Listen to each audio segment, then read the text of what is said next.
Hey, it's Mika. Thank you guys for being understanding of my illness while I was away. I'm back hopefully for a long time now. Also, we hit 1,000 subscribers. It's pretty amazing, and I'd like to thank all of you for your support. Anyway.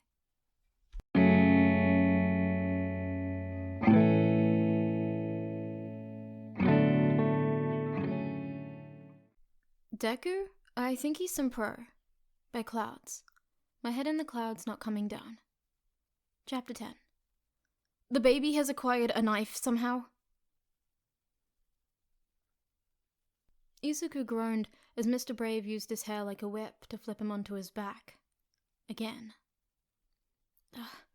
This just isn't working. Izuku stared up at the ceiling piteously. I'm pretty good at hand-to-hand combat if I can get in close, but your quirk allows you to keep me at a distance. The way you can use your hair as a weapon, even when it's detached, means I can never get close to your actual body. The only way I could plausibly defeat you would be to completely destroy all your hair and then attack you, but I'd be exhausted long before that would be a possibility. He rolled over and propped himself up on his elbows. What do you think I should do, Brave? Mr. Brave ran a hand through his hair. Well, I haven't ever run into that problem because my quirk is good for both ranged and close combat, but maybe it's time you start learning weapons. Izuku's eyes widened. Really? Mr. Brave shrugged. I don't see any reason why not. You were gonna have to learn how to use weapons and support items eventually anyway, because you don't have a quirk, so we may as well start now. Let's talk to the support department, see what they've got lying around for you to try.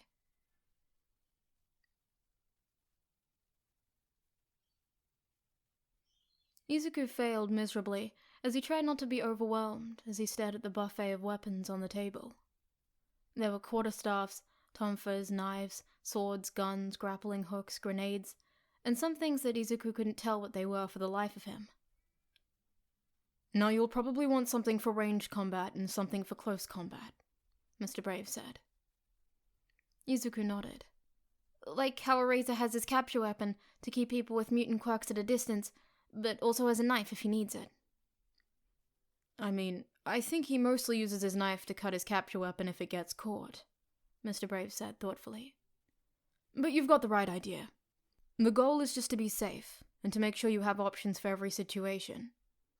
It'd probably also be good for you to learn how to use things like flash grenades and smoke bombs as well, so you can run away from fights you're not ready for, especially while you're on your internships. He looked at Izuku. So, Deku, you ready to try some of these babies out? No. Izuku shook his head and sighed. But I want to do it anyway. Mr. Brave laughed. That's the spirit. What do you want to try first?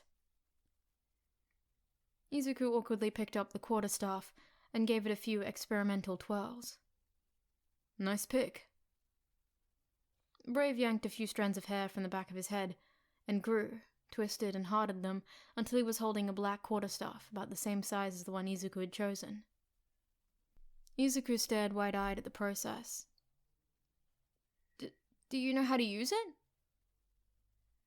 Brave nodded. At least a little. Back when I was in school, I realized I could use my hair to make basically any melee weapon I wanted, within reason, so I learnt the basics of as many as I could. I prefer swords myself, but... He shrugged. What can you do? Then he charged.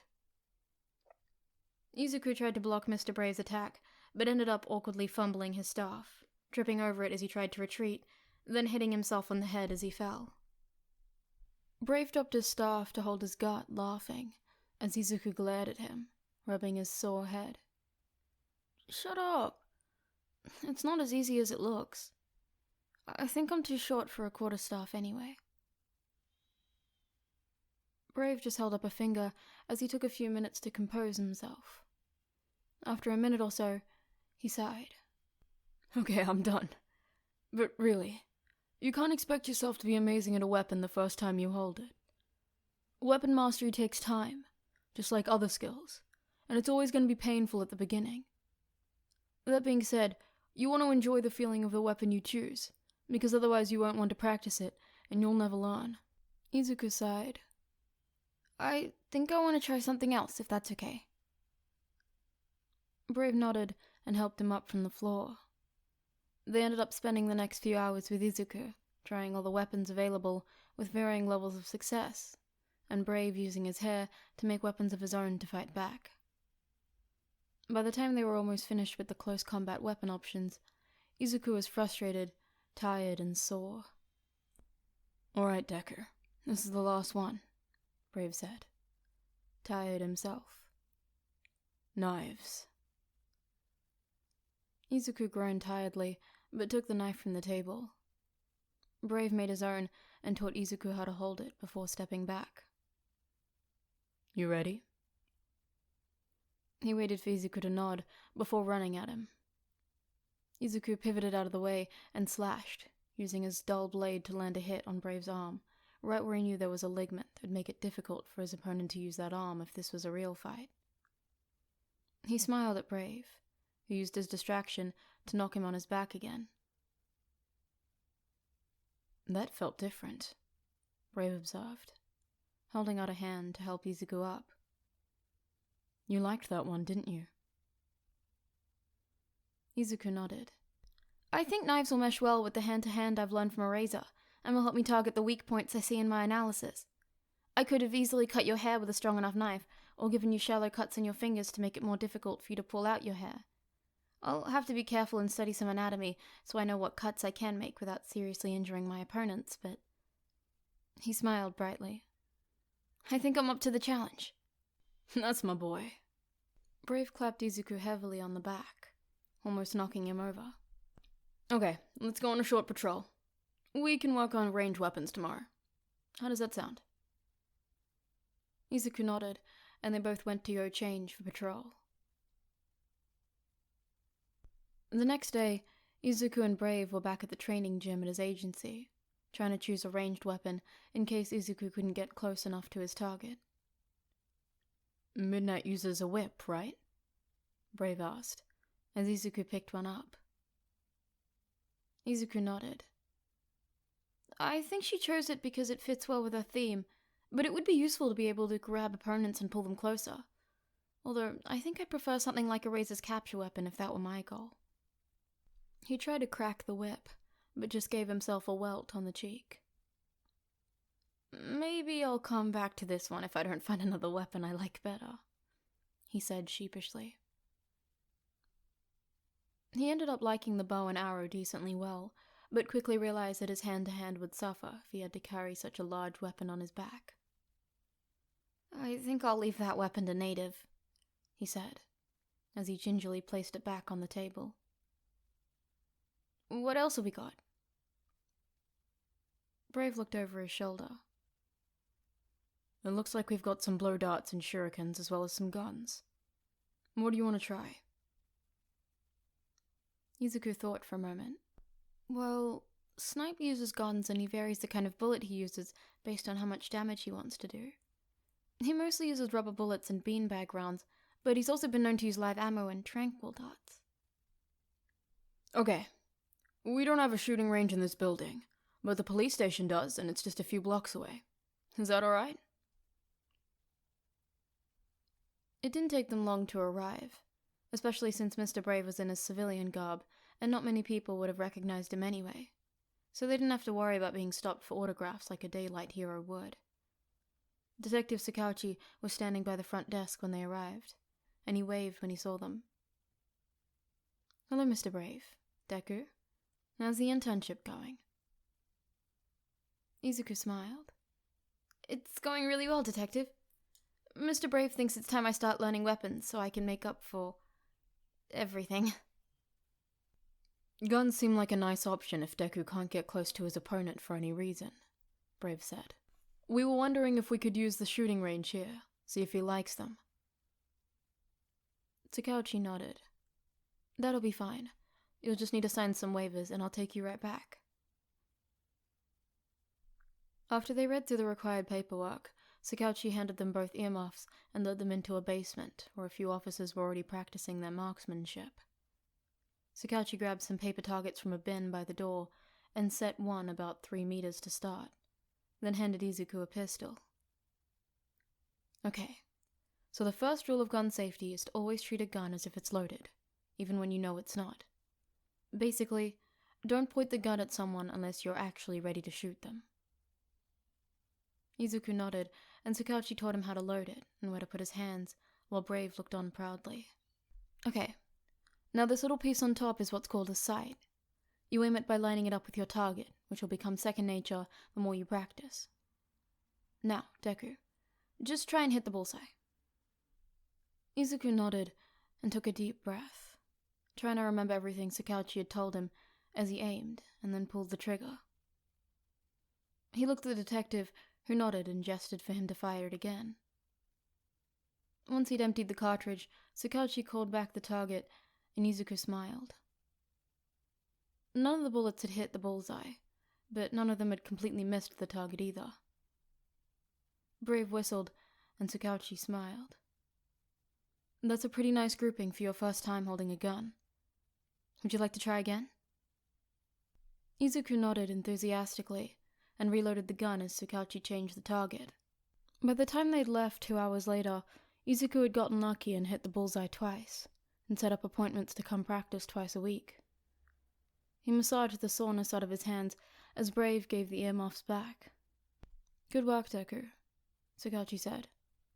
You'll need to have an official firearm certification before you're allowed to carry a gun on the field, but as long as you keep practicing, you should be able to get certified right before school starts in a few months. Either way, you should include the gun in your costume design, and the support company will just add it when you're ready. Izuku nodded and followed Mr. Brave out the door. Thanks, Detective. Brave chuckled as they left. Everyone's gonna be so jealous I got to teach you weapons. Group chat. Eraserhead. At Mr. Brave. You gave him a gun? Mr. Brave. Well... Eraserhead. Of all the irresponsible things you could have done this week, you gave him a gun. Calm down, Eraser. It's not like I let him keep it. I took him down to the police station shooting range, and Sakauchi was there the whole time. He's gonna help the kid get a certification so he doesn't shoot his eye out. He won't be able to carry it in the field for months, so stop being such a dad. Eraserhead. I'm just concerned, and I'm not acting like a dad. Miss Joke. Actually, you kinda are. Sir Nighteye. I'm on Eraser's side. I support the idea of Deku having weapons, but are you sure it had to be a gun, Brave? Hey, we tried a bunch of different ones and Deku liked the gun best. He took to it like a duck to water, too. It's not that different from the knives he chose for close combat. Eraserhead. You gave him knives? Miss Joke. This just in. Eraserhead strives to baby-proof the hero industry to protect one small green bean. Eraserhead. Shut up, Joke. Miss Joke. Not until you stop acting like a dad. Sir Nighteye. As long as he learns how to use the weapons safely, I suppose it will be alright. There are a lot of quirks that are more dangerous than guns. Eraserhead. Fine, you win.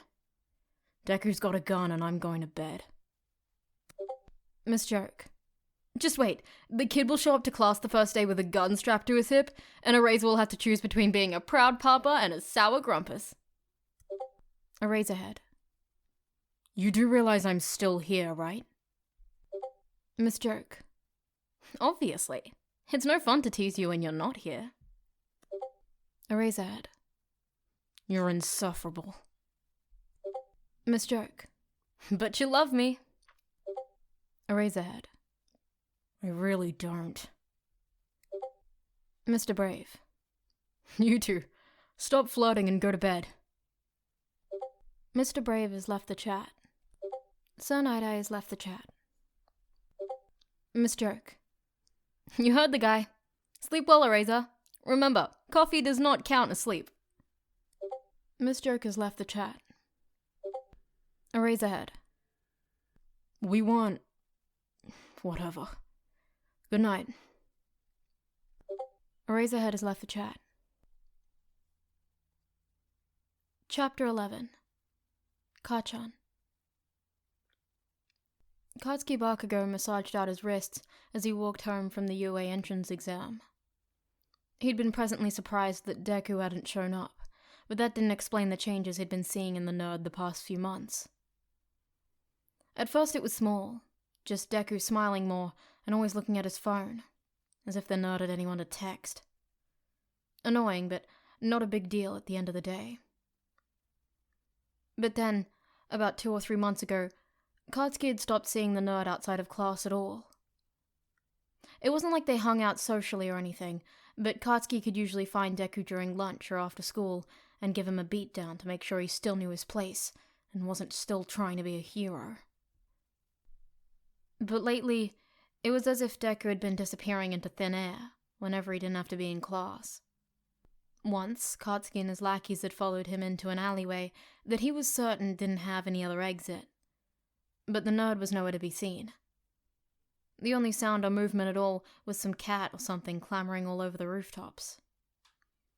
And then school let out a month ago, and he hadn't seen Deku since. It was really starting to piss him off. So when he saw the telltale sign of green hair turning the corner in front of him, Katsuki didn't hesitate to follow. Deku was listening to something on his phone and muttering to himself like the creep he was. So he didn't notice Katsuki gradually getting closer, until he was grabbed by the collar and roughly pulled into an alley. "Deku!" he growled, and shoved the nerd against the wall. "Kachan!" Deku squeaked out. It's been a while." Katsuki scoffed. "You've been avoiding me, nerd. You think you're better than me?" He smiled slightly as Deku's eyes widened in fear. "No, Kachan, that's not it at all. I've just been really busy and..."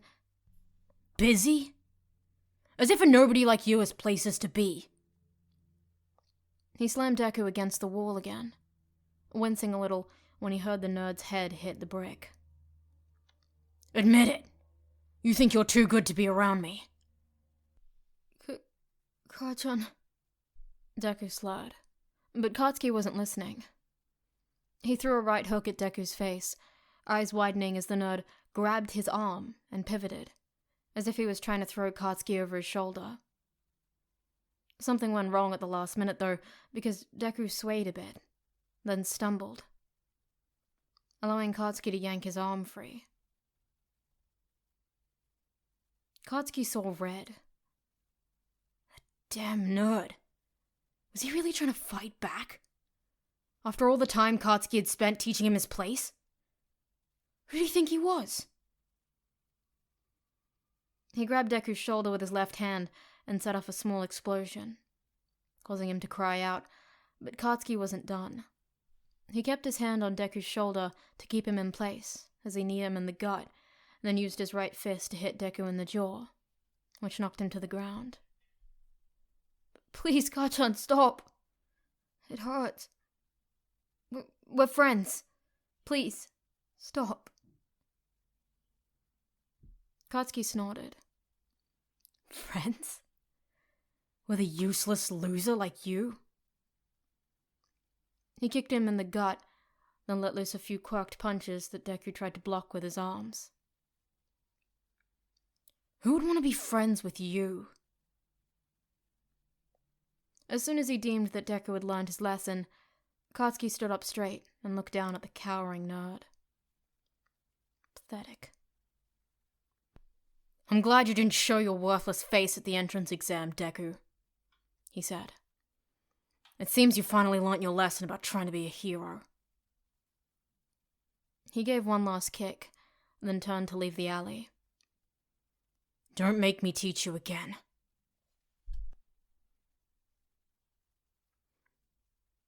Izuku dragged himself to the training gym he was meeting his friends at that afternoon, trying to ignore the nausea and the way his vision seemed to blur at the edges. They'd all agreed to get together to see how he was coming along with his training, especially now that he was starting to add weapons. He wanted nothing more than to go home and sleep for 1,000,000 years, but his discussion with Katsuki had already made him late. He couldn't disappoint his friends by not showing up at all. "Hey, Deku!" Joke cried out cheerfully, when she heard the door open. "What took you so long?" Deku tried to smile, despite the pain in his cheek, but that soon turned to a frown when he saw the horrified look on his friends' faces. Izuku knew he should know why they were so horrified, but his brain was too foggy to come up with anything. "Deku, can you hear me?" Eraserhead was kneeling in front of him, and Izuku hissed as he touched the burn on his shoulder. Eraser yanked his hand away, but grabbed his other shoulder as Izuku started to sway. He was grateful for the support, since he felt like he was going to fall over any second. "Hey, Eraser," he tried to say, but it ended up coming out slurred, and Izuku frowned in confusion. Why weren't words working the way they were supposed to? He didn't normally stutter around his friends. "Joke, hold him. Make sure he stays awake. I'm calling Recovery Girl." Izuku brightened. "Recovery Girl is such a great hero," he slurred. "But I'm not that injured. I've had worse." Joke looked afraid. "Kiddo, just ramble for me. What do you like about Recovery Girl's quirk?" Izuku nodded, but stopped when it felt like his head was about to split in two. He wanted to tell Joke about how the healing energy coming from the person's own stamina allowed the heroine to heal for hours without hardly any breaks, but for some reason, his tongue felt really heavy. He was really tired.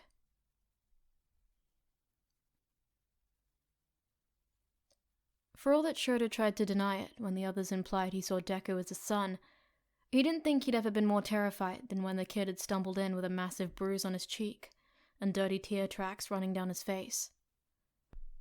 The way he'd hissed in pain when Shota tried to steady him broke his heart and drew attention to his singed t-shirt and the shiny burns running up and down his arms. It didn't take him long to realize that Deku had a pretty bad concussion and needed medical treatment immediately. How had he even managed to walk here? The kid had to have a freakish pain tolerance, which didn't paint a pretty picture. He called Miss Joke over to steady Deku and keep him awake while he called Recovery Girl. He was trying to explain the situation when he heard Joke's panicked voice, and he turned around just in time to watch Deku pass out in Joke's arms. "That's it. We're taking him to UA, now." Sir Nighteye nodded. "You steady him and make sure he won't be worsening any injuries. I'll grab my car." "Hang in there, Deku. Please," Shota whispered. "Please. We're gonna get you help."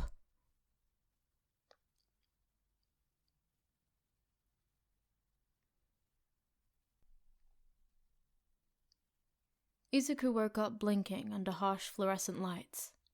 When he realized he didn't know where he was, he bolted upright, only to fall back on his bed when he realized he was hit by a wave of nausea.